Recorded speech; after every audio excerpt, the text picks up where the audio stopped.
சுரைக்காய் பருப்பு கூட்டு எப்படி செய்கிறதுன்னு பார்க்கலாங்க. சுரைக்காய் கூட்டு வந்து சாதத்தோடு போட்டு சாப்பிட்டேன்னா அவ்வளோ ஒரு டேஸ்ட்டாக இருக்கும். ரசம் சாதத்துக்கு, காரக்குழம்புக்கு அவ்வளோ சூப்பராக இருக்குங்க.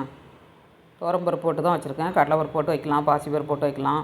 இது ரசத்துக்கு காரக்குழம்புக்கெலாம் சூப்பராக இருக்கும். துவரம்பருப்பு போட்டு வச்சிங்கன்னா இது மாதிரி ட்ரை பண்ணி பாருங்கள். ஷார்ட்ஸில் வந்து வரும் பாருங்கள் அந்த வீடியோ.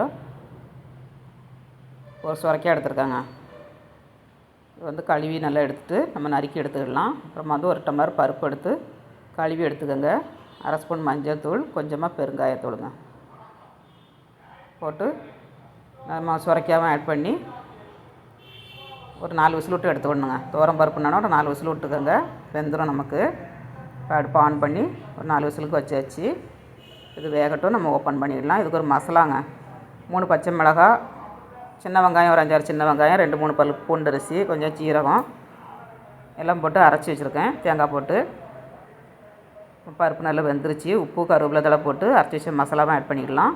கொஞ்சமாக தண்ணி விட்டு அரைச்சிக்கோங்க. இந்த மாதிரி செஞ்சிங்கன்னா டேஸ்ட் சூப்பராக இருக்குங்க சுரைக்காய் கூட்டுக்கு. கடலைப்பருப்பு போட்டு ஒரு நாள் கூட்டு வச்சு போட்டிருந்தேன், வீடியோ பாருங்கள். இது துவரம்பருப்பு போட்டு வச்சுருக்கேன், சூப்பராக இருக்கும். நான் அன்றைக்கி காரக்குழம்புக்கு தான் வச்சுருக்கேன். அட்டகாசமான சுரைக்காய் கூட்டு ரெடிங்க. இது நல்லா கொதிக்கட்டும்.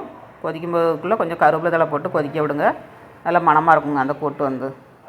நல்லா கொதிச்சிருச்சு. இதுக்கு ஒரு தாளசம் பண்ணிடலாம். கடாயை அடுப்பில் வச்சு அடுப்பை ஆன் பண்ணிக்கோங்க. கடாய் கீட்டாதுக்குள்ளே நம்ம இது வேறு பாத்திரத்தில் மாற்றிக்கலாம்.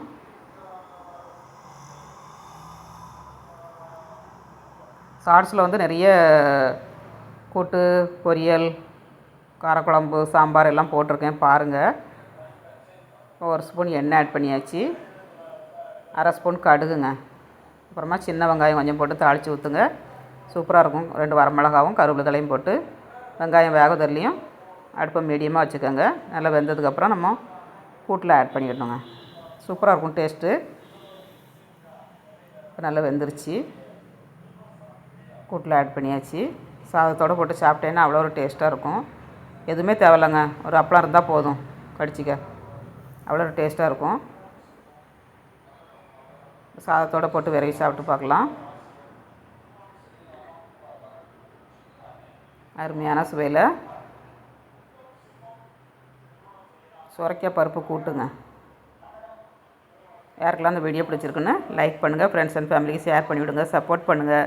முதல் முறையாக பார்க்குறதா சப்ஸ்கிரைப் பண்ணி வைங்க. ஸ்டவ்வோடு சமைக்கும்போது அன்போடு சமைக்கணுங்க. அன்போடு சமைச்சிங்கன்னா சும்மா இருக்கிற சாப்பாடு கூட சூப்பராக இருக்குங்க. கரெக்டு.